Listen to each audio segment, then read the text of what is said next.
By Dr. Pat Basili and Transformation Talk Radio.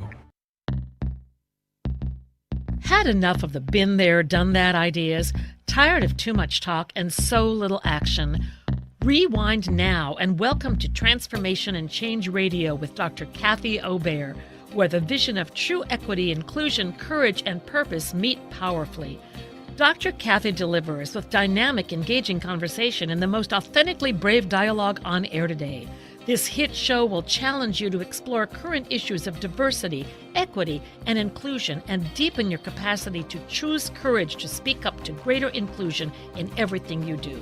Fasten your seatbelts and accelerate your effectiveness to become a powerful change agent in your life, community, job, and society.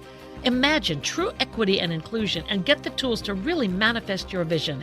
No frills, no fluff, just really powerful, good stuff. Transformation and Change Radio starts now. Welcome, listeners. I'm Dr. Kathy Obear, Center for Transformation and Change. I could not be more excited to have you all meet Dr. Leigh Goodson, President and CEO of Tulsa Community College. I first met Leigh, a few years ago when you were in a presidential Aspen development program. You've been president there since 2014. That's actually longer than I'm reading that the president's lifetime is at many campuses. I'm so excited to talk about how do you lead, empower, amplify organizational change, equity, inclusion, especially in these times of dual pandemics, times of racial reckoning. Leigh, you have this long experience, faculty, college administrator, president, Oklahoma particularly. But you also were a school board member, board of directors of YMCA, Oklahoma Innovation Institute. I was particularly excited about your pipeline for students for STEM, so we may circle back to that. What I'm most excited about is people who are in complex organizations, who are already senior leaders or aspiring to be, to really hear some of your insights and wisdom about change management, have an equity, inclusion, social justice lens in all you do. So thank you so much, because I can only imagine what your schedule looks like these days. Well, Dr. Obear, I am so glad to be here today. And I just want to thank you for the invitation. So really exciting. Woohoo. And it is a sunny day here in Oklahoma. And so we're glad that spring is here, and we're hopefully getting ready for a great summer where we can maybe start easing out of this pandemic, if you will. But we will see how that goes. Mm-hmm. Well, talking about transformation and change, there are things that hopefully we'll take into the future and not go back to the way we were, especially around equity and inclusion. But before we deep dive in, could you just let people know a bit more about yourself and maybe how you're doing in this time of pandemic, or new demands for racial reckoning, equity, inclusion? Sure. So I'm in my 30th year in higher education. I know. I counted it up the other day. I was just like, because I had a friend that was getting ready to retire, and she said, I've been in higher ed almost 40 years. And I was thinking, how long have I? And it's been 30 years. And so I've had a lot of different roles in higher education. I started off as a traveling admissions counselor. So for those of you that have gone to college, you probably met with an admissions counselor, and they helped you figure out how to work through that process. And that's how I started out. And I was at Fort Hays State University in Western Kansas at the time. And I would leave on Sunday nights and travel to the eastern half of the state because that was my territory, and I'd come home on Thursdays.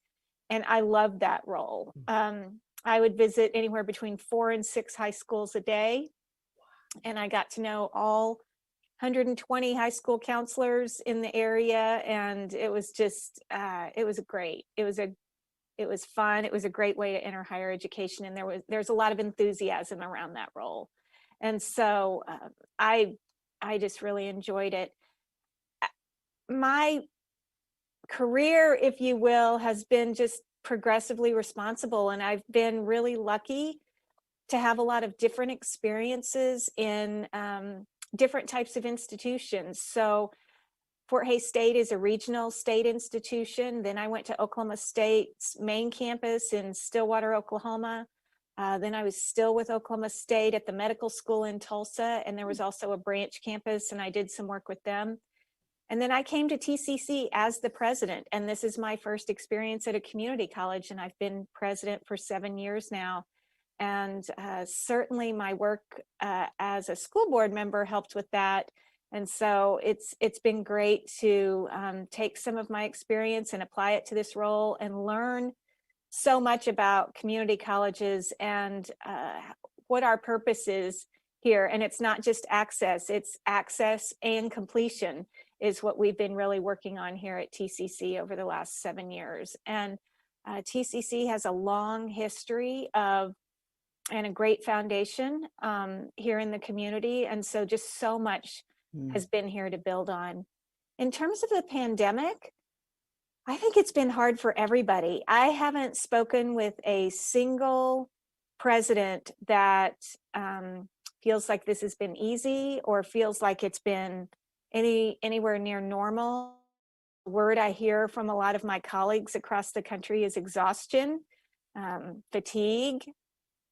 At first, I think we were experiencing a lot of panic and crisis. And then as things went on, then we developed a sense of urgency after we got out of the spring semester and we realized fall was actually coming. And now I think people have felt through this last school year, the words I would use would be, it's been a slog. We've been waiting. We're always waiting for the new data about the number of cases in our community. It's been slow yet fast at the same time. We've had to make a lot of decisions very quickly, and yet we still don't feel like we're fully out of it. People want to return to normalcy, but there's parts of it they don't want back. And so nobody really knows what that looks like because different people want to return to different ways of living. And then I think finally, we've read in the papers, all kinds of newspapers, local newspapers, national newspapers, that it's been sort of a depressing time because you can't see your future necessarily. And I think that's in some ways entire institution to our students, if you will, because our students want to be able to see their future. And that's us helping students see their future is how we help them become successful. And as institutions, we're trying to see our future. And so collectively, we spend a lot of time communicating and trying to remain positive. And at the same time, we've had to make a lot of adjustments that have created a lot of need for change. And with that, then you have a lot of change management that comes with that. So, and I know we're going to talk about that a little bit later, but that's just sort of a snapshot of where I've been and where we are now. I am optimistic. I think while the news is telling us that vaccinations are slowing down, I think as people continue to see more people get the vaccination and do well with it, I think the adoption of it will continue to proceed. And so I'm really hopeful that I don't believe we've given up at all. I think it's just the progress is slowing a little bit, but I think there's a critical mass of people that are ready for us to get to the next round of normal. Why don't we stay here a bit? Because change management, before your first 6 years, you were doing incredible change management. In this time of pandemic, racial reckoning, and other EDI emphasis. So what in general, what are some of the more specific ways you've been leading, empowering, amplifying, holding people accountable in this time of, especially these last 15 months? And as you anticipate moving into summer, and then you all are in a progressive back in person. Am I remembering right? We are at a progressive back in person. In fact, we just now opened up all of the entrances to our buildings. Before, we only had a couple of entrances open on each campus. Some campuses only had one entrance open. We have 4 campuses across the community. And so this summer we will have classes back to back, whereas before we used to require a full hour in between each class so we could clean that room. But the cases are just low enough in the community that we feel safe with that. We'll continue to have students mask, I think, at least through the summer. I'm hearing from our health officials that we may see more in the fall, and there may be a seasonal aspect to COVID. And we just got a briefing on that earlier today. So there's a lot left to learn as we proceed with this. But back to the change management piece, sort of, and how have we gone through this? I think it's been communicate. We knew right from the beginning that our students that had the least amount of resources would be the ones that had the most difficult time navigating COVID. And what we realized right off the bat is that they didn't have internet access. A lot of our students didn't have internet access. And of course, our school was not the only one with that challenge. Our public schools across the community, it wasn't just our urban district, it was many of our districts across the community. I think it's deceptive for people. You think if it's a suburban district, they automatically have the resources to have everything they need to be able to be remote or whatever resource the student needs, and that's not necessarily the case. And so I think as our population continues to grow and diversify, the needs of our students become more diverse in all parts of our community. So we had to tackle the internet access first. We checked out some hotspots. One creative measure we took is we put Wi-Fi hotspots in the parking lots. And so a student could drive up in their car and go to class via the Zoom class, which we call online live. And so we took some measures to help with that. But then we also, in the summer, we said we have to be open. Campus has to be open. Even though all the classes are remote, we must be open so that students that don't have a computer or Wi-Fi access can come to campus. And we've just progressively created more and more resources. What we didn't have right at the beginning was just a switch we could turn on to make that possible.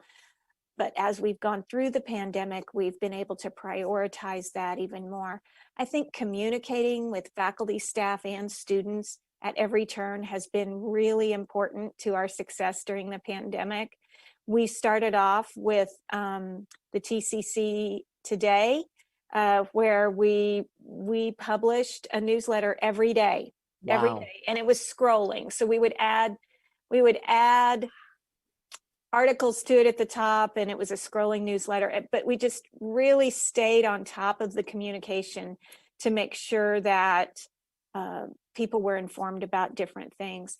And then I think when as a country we experienced the murder of George Floyd, I think that was something that was really difficult for us because our students of color just needed a level of support. It was harder to, I feel like we were successful in supporting our students and our faculty and staff, all of us, because I think it was a heartbreaking event for so many. And but it was hard because we weren't in person. And for some people, I think that isolation made it just that much harder. And so we did experience that. And we've been working on that through our Division of Diversity, Equity, and Inclusion, and just making sure that our support and our programming for students is really accessible. And I've been really proud of what our team has done in that area and how our faculty and staff have been engaged. So the daily newsletter, I mean, talk about increasing capacity and stress for the folks doing it. My guess is you also had open forums. I was talking to another president. We did have open forums. And my guess is you're continuing, or at least what would you recommend as folks are moving into summer? Mm-hmm. How do we continue having people thinking about racial justice, equity, inclusion, preparing for fall, classroom, inclusive classroom services, while we're also trying to have time for folks to 15, 16 months, the stress, the high anxiety. I can't imagine how The people are gonna. Zooming, just the Zoom Oh, fatigue alone, the toll that just the Zoom fatigue alone takes. But I think what we've done here at TCC, and it's started to move the needle in a pretty significant way. But I don't want to say that we have all of our challenges solved. I think every institution has challenges around um, a variety of things, including um, relations of all different populations. And so I don't want to minimize that work is never done, that your diversity, equity, and inclusion work is never done, because it's also always evolving, right? And so I think what we've done over the last, I guess, probably 5 years, we worked in a program with the Center for Urban Education out of USC. And we were able to really take a deep dive into our data and disaggregated our achievement data with our students. And we were able to take that data and really center programming around what problem are we trying to solve, rather than having programming that was just informative in nature or educational, if you will. We really took our programming and it was about solving the equity gap, bringing the achievement gap together and setting the same goals for all students, not having different goals for one set of students over the other. And as we've been going through this pandemic, we've been keeping that data front and center all the time. And that's been something that's really powerful. And it's something that people can really, it's tangible and they can hang on to it. And I think that's been something that's been really helpful for especially our faculty in the classroom, and understanding the challenges our students go through. Our faculty know our students really well, and oftentimes they're the ones sharing with us what the challenges are for our students, particularly our students of color and our students that are low income, first generation. And we would have some listening sessions or a faculty meeting, particularly with academic affairs, and the faculty would say, listen, here's the problem I am challenged with. I have a student that only has access to the internet from 8 to 5 every day, yet I need them to be able to engage at a different time. And so we'll have that. We had one student who actually, she talk about innovative. Her bus ride to work was an hour and a half from one end of our community to the other. She scheduled herself to attend class on her iPhone, on a phone, either an Android or an iPhone, I guess, while she was riding her bus for that hour and a half. because they had internet. Because they had internet on the bus, right? So I'm loving all these systemic changes in the conversation, staff and faculty, to just on a dime, urgent, have to make change. What I also know you're doing at TCC and other places is the skills of faculty to do inclusive classrooms, difficult conversations. So it's not only the structure, but the actual skill development of your staff and faculty to have Absolutely. an EDI lens, and change management to get folks to change how they're doing advising, career, how they're doing teaching, how they're doing admissions. We have about maybe 3 or 4 minutes before we'll go to a break. Just what's your advice to presidents to move to, how do we help individual and collective groups that realize you need to change how you're interacting, how you're planning, what your services are, and it's not just the system of the whole campus? Well, you can't preach.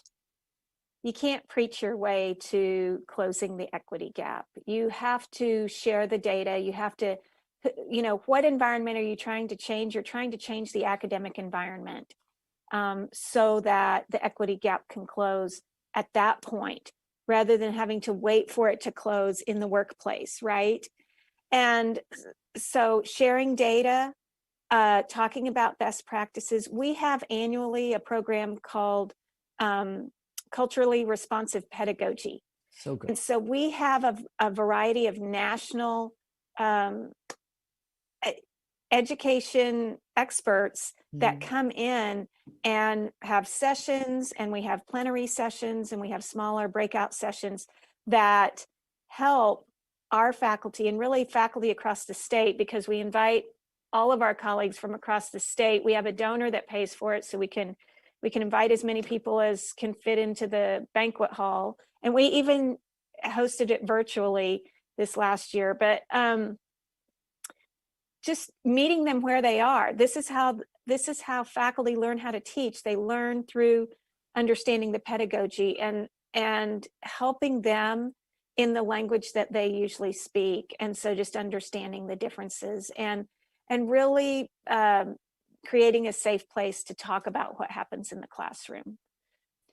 I love it. So it's not only here's our vision of an inclusive, full breadth of differences, but particularly anti-racist classrooms, campus, the why, and then tools and skills, good practices. And I'm sure Right. they're sharing it in their departments. Here's my wonder. How close are you finding other presidents, their willingness to take that next step, in my opinion, to say, and then here are the competencies that we want faculty to have, staff to have, leaders to have, to create truly inclusive campuses, classrooms, close the achievement gap. And we're going to begin to put those into hiring, performance management. We've been doing professional development, and we're moving in that direction. So that, how close do you think and I know you don't speak for all presidents, especially. No, not at all. But what's your guess? I think everybody's in a different place. Everybody's in a different place. And I think all presidents, so I'm not really answering your question, but I think it depends on the environment, and it depends on how far they are in their work. Pathways has really only been going on for about 20 years. That's not very long in the history of higher education. Pathways was really created to close the equity gap, not only from students of color standpoint, but also rural and urban, and suburban and urban. And so I think everybody's in a different place. I have good friends from all over the country, and they can take it on differently based on their community. And so there's no magic identifier. And while that's kind of a non-answer, I think it's also something that presidents can hear and say, okay, I'm not necessarily behind, because I can only go where my community wants us to go. And I can lead us there through education and through pedagogy. But if you try to go too fast, you'll take 5 steps back. And that's what I'm finding is some places are ready to say, oh yeah, let's have a community conversation about what are the competencies we want our students to have so that they're career ready and community leader ready. Therefore, staff, faculty, administrators, some places are starting with leaders saying, here's what I'm moving towards. These are some competencies that I'm committed to. How about let's talk as a leadership team? And so I appreciate meeting people where they are. We probably have just like a minute before we're and the competencies aren't unique, right? They're just good practices. But the difference is our first generation, many of our students of color, students that may not have the resources, they don't have that support at home. So we're really talking about students that don't have as much support at home, or whose families may not have as much experience navigating the educational system, because it's complicated. And it doesn't need to be that complicated. We can simplify it so that students can focus on what's happening in the classroom rather than everything else outside the classroom. When we come back, we're going to continue the conversation with Dr. Leigh Goodson. Could you share a bit about where people could find you if people listening are like, I have a president that may want to talk to you, or I'd love to learn more. So I'm at Tulsa Community College in Tulsa, Oklahoma, and our website is tulsacc.edu. Fabulous. And I'm Dr. Kathy Obear, Transformation Change Radio. You can find lots of open free resources, drkathyobear.com, especially /resources around dismantling racism in organizations, creating true anti-racist organizations, white accountability groups, and there's some resources on the webpage. We will come back in just a few minutes to continue the conversation with President Leigh Goodson, Tulsa Community College. Thank you so much. All clear, ladies. 3-minute break.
All right, ready to come back? Stand by.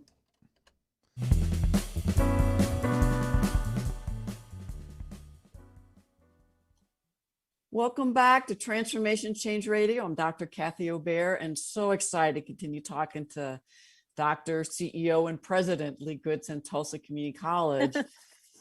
We left off talking about leading change, change management, and my gut says that presidents are always juggling. Every moment, there might be 20 considerations. What can I say? Is someone recording it? How do I navigate? How do I plant a seed? We certainly have a lot of constituents, a lot of varied constituents. I would say anybody in a public service position has a lot of constituents, and certainly here in Tulsa, Oklahoma, it's no different. We've got the chamber, we've got legislators, we've got, most importantly, our students, our faculty, our staff, the people that really make this place run. We've got our board, we've got our K-12 partners, our university partners. Oklahoma's just it's a fabulous state, and it is actually very diverse. We're what I would consider a fairly conservative state, and at the same time we celebrate a lot of diversity. We have per capita more Native Americans in the state of Oklahoma, I believe, than any other state. And we are the tribal headquarters for several recognized tribes, and it's a really big part of our culture here. And so we talk about that a lot. And then also we are commemorating the 1921 race massacre this year, which was the most significant racial violent event in the history of the United States. And so we're really facing that and recognizing it. And we have public officials from the governor all the way to the superintendent of our K-12 system that are really leading and making sure that we are recognizing that. And so we face our history with all the openness and listening and retelling of the history that we can, so that we make sure and embrace it and move forward in a healthy way. And then it's a great agricultural state. And I would say in any agriculture state, and I think of a lot of states that are in the central time zone, right? I call it the heartland, where you are, Kathy. Some people call it the high plains, right? Everything south of Denver down to the Texas Panhandle is the high plains. And so, but even in an urban area like Tulsa, just 20 minutes away, or sometimes 15 minutes away, you're in a rural school district. So we have students that come from really concentrated urban areas right here in Tulsa, and we have employees, and the same come from 20, 25 minutes away, where they're in a very small school that may only have 50 or 100 students graduating in each class. And then you have a suburban district that has 12 or 1,300 students graduating in their class. So we have a very diverse population here in Oklahoma. And so you're right. You started off the question with how careful presidents are when they talk.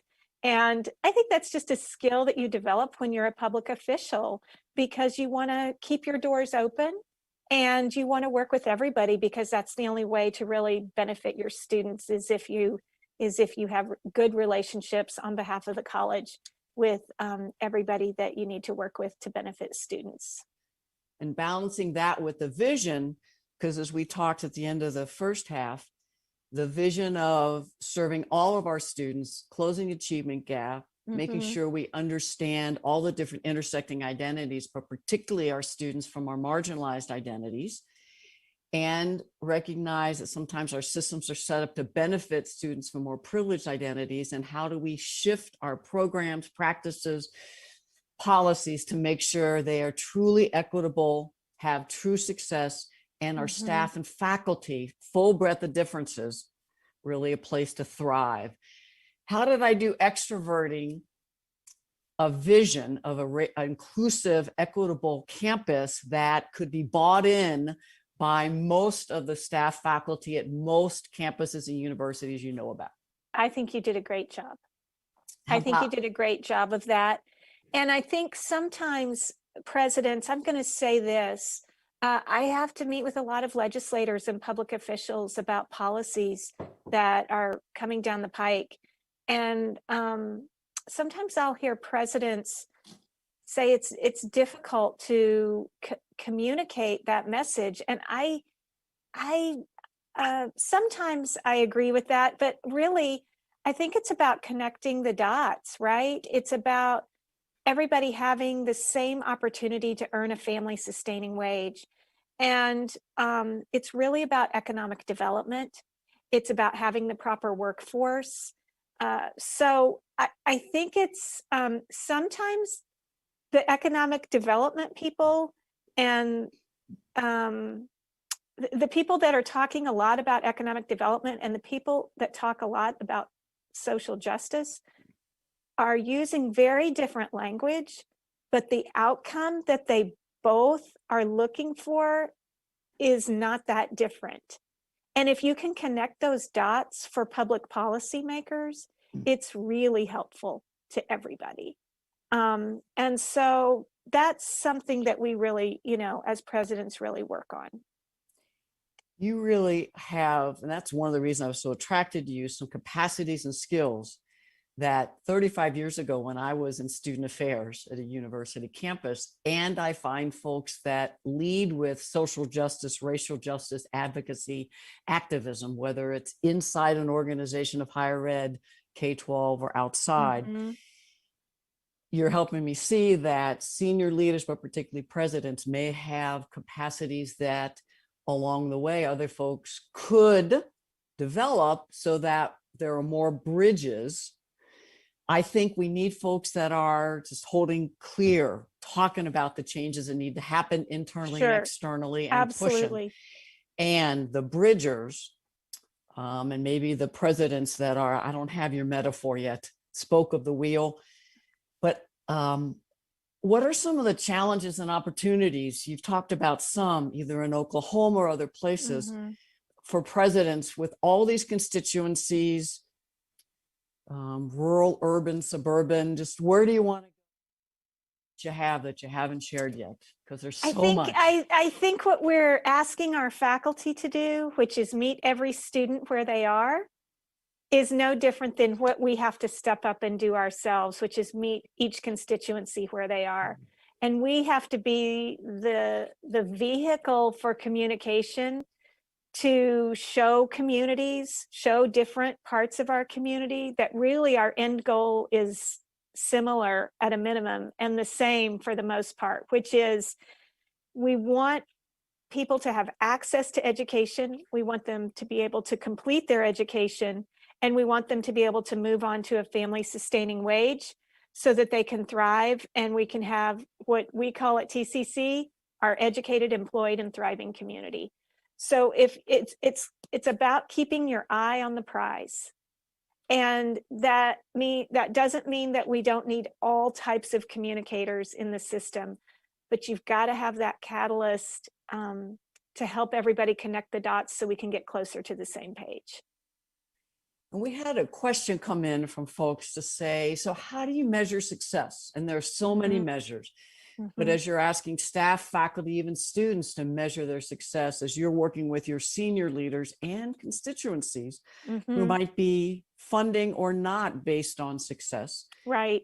How do you measure success, especially with an EDI lens, a racial justice lens? So it's pretty simple for us, and we're getting ready to complicate it a little bit more. But we use, and I'll just do a shout out. I'm an Aspen Presidential Fellow, and we use the pillars of the Aspen Prize, and that is learning outcomes, completion, equity across populations, and finally employment in our community.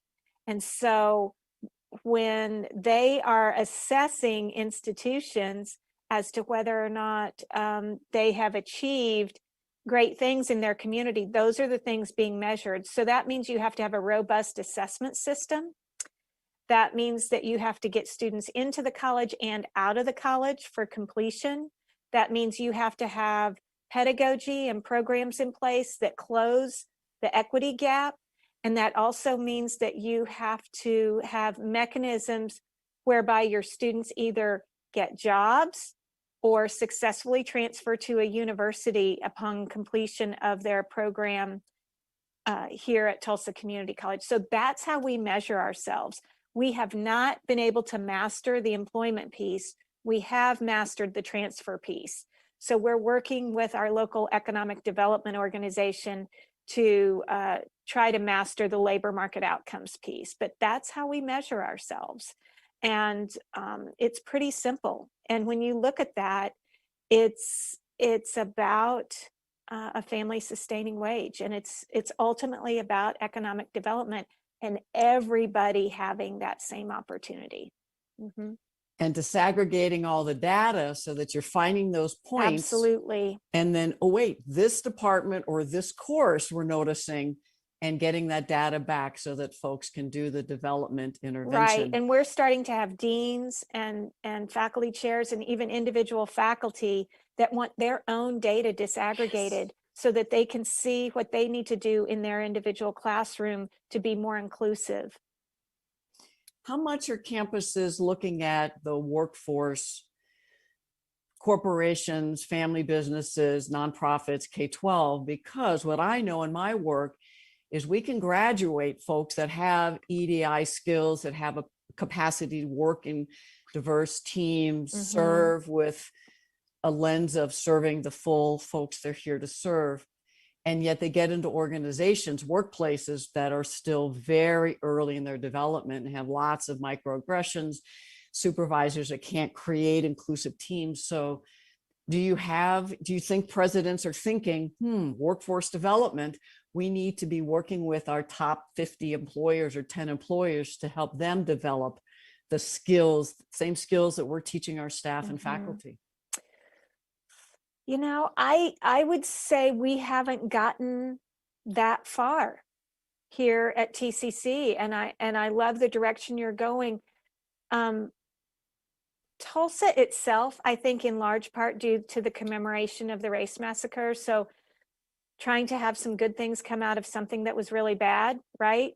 We've really, as a community, I would say, embraced DE&I in a way that might not have otherwise happened. And our chamber leads efforts on it. Our larger corporations definitely lead efforts in that space. And I think for us, it's important that we have parallel programming for our students so that they have the opportunity to enter into the workforce with some knowledge and some ability to go into whatever practice they're going in with the ability to work with a diverse workforce. But I would say in terms of, let me understand, you're kind of making me think like, is there a co-curriculum? Like, are we working? You know, we haven't engaged at that level, but I love that idea. I love that idea, Kathy Obear. Well, even as we're doing programming around the Tulsa Race Massacre, which, as many people know, was part of, I think they call it Red Summer, but it was like several years. Absolutely. Yes. Of just horrific KKK, white supremacist violence, domestic violence. And could you imagine if there's talking points that say, great, you all came to this program. Here are the 3 career-ready competencies that this program will help you address. And so you're doing it internal. You're getting your staff and faculty to start talking about career-ready competencies, community leader competencies. And I actually think it's a way to continue all the different ways that you work with constituencies, but it may be a way there could be resources coming back to TCC that can fund scholarship or whatever, but there's so many small businesses. I love the collaborative idea. Absolutely. If you all have people you ever want to talk, I'll just throw in a let's brainstorm, because I could then, it just came to me, but it could be a way that you all are continue to serve the community. We just have maybe 10 minutes left. I have 2 things. I mean, there's so many things I want to talk about. One I know, is, you sent me so many questions. We're only getting through like 4 of them. I talk too much. No, it's just what happens. Transformation or change. What are some structures, especially if you can move into accountability? I'm finding most campuses are moving in that direction of expectations, as well as how will we develop but hold people accountable. So what are some transformational long-term structures so that there is DEI change, pathways? And folks that don't know, is guided pathways. You can just Google that. Right. Guided pathways. There's a movement out there with guided pathways. There's several hundred schools that are actively engaged in it. I would say most schools are at least starting the process if they're not deeply into it already. I would say any kind of transformational change, whether you're trying to close the equity gap or have your fiscal infrastructure look different, or any kind of long-standing change, and certainly guided pathways, which really focuses on closing the equity gap. you hear that it takes about 10, more like 15 years for it to stick.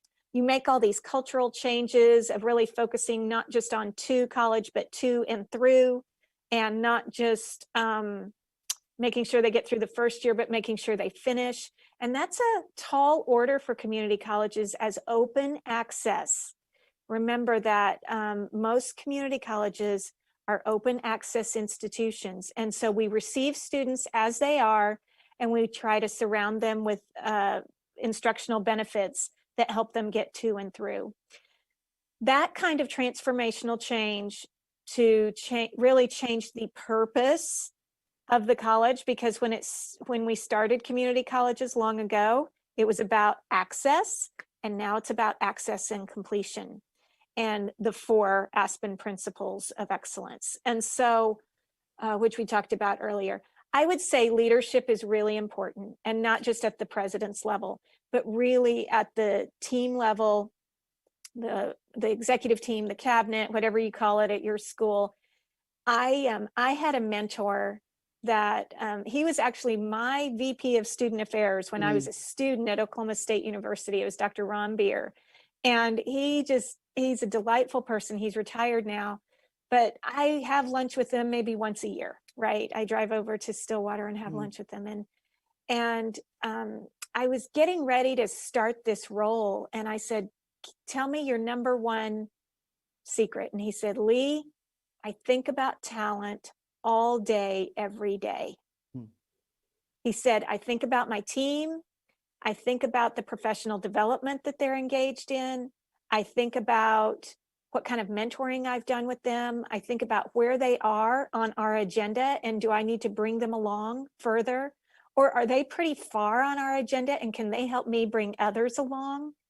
And so I think as the president, you aren't running the college. You're making sure the college is running, right? Other people are actually running the college. And so making sure that you have succession planning in place, that you have some long-term stability at the leadership level.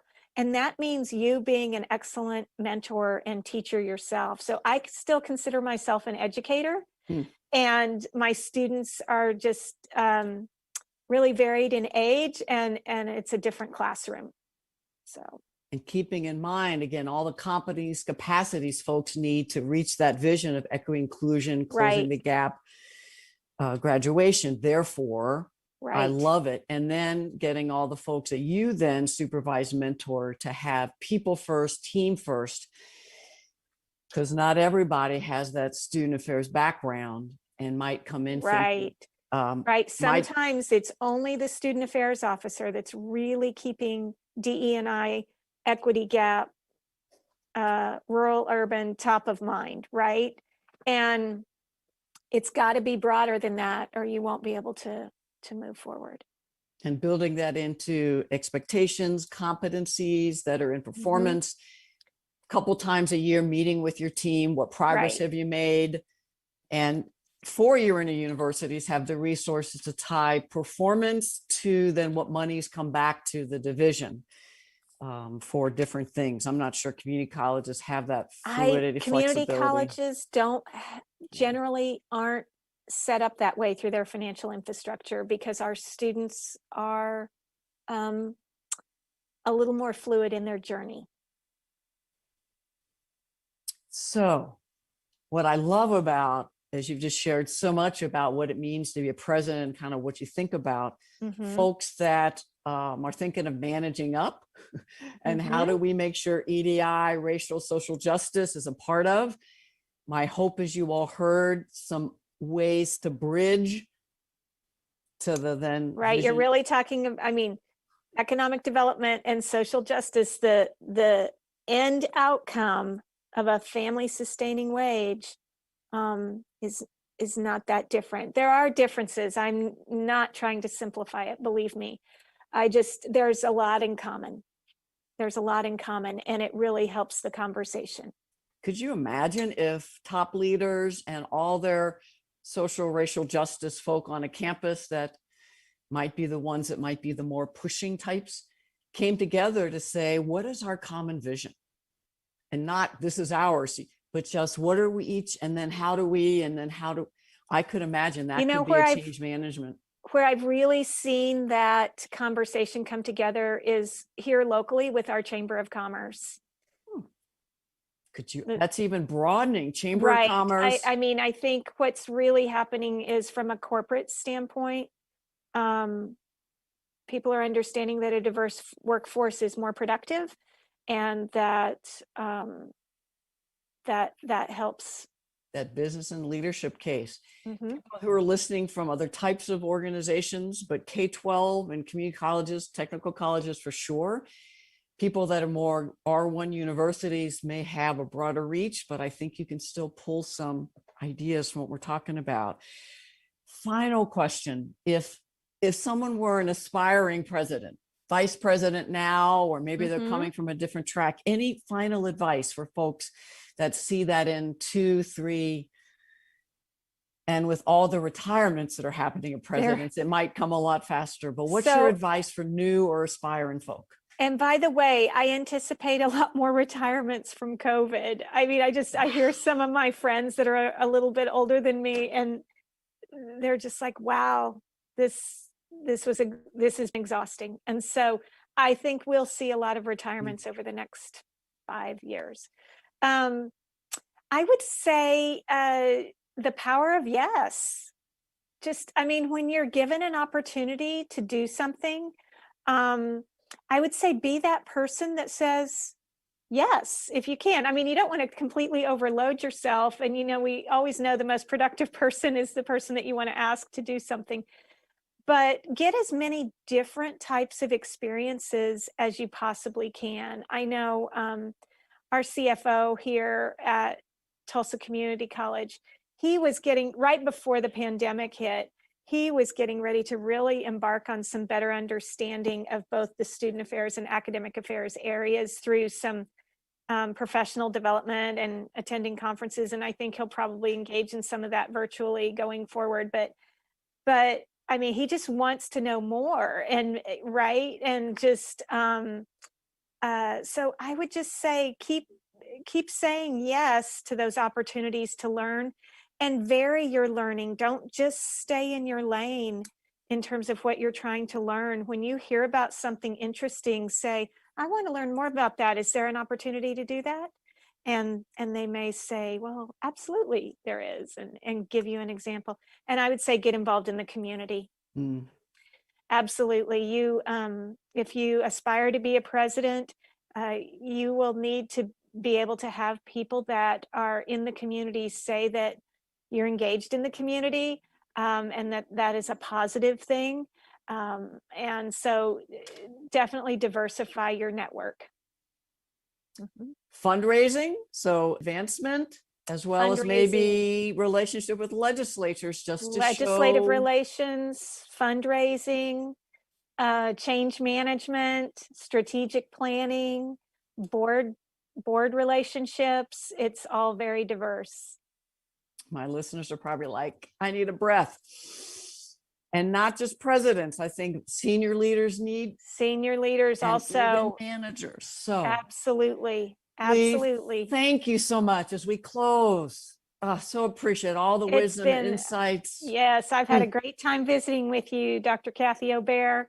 You always are able to facilitate a wonderful conversation. Thank you, Dr. Leigh Goodson. And could you just let people know how they can contact you if they want to maybe have you do something? Absolutely. If they would like to learn more about what TCC has done through Guided Pathways, or what our work has been, they can reach us at tulsacc.edu, and we'd be happy to share our experience. I love it. Again, I'm Dr. Kathy Obear, Transformation Change Radio. You can find me at drkathyobear.com. Lots of free resources, /resources. Look forward to next time, where we'll continue this conversation about creating especially racial justice in organizations. Dr. Leigh Goodson, thank you so much. Thank you. All right. All clear, ladies. Well done.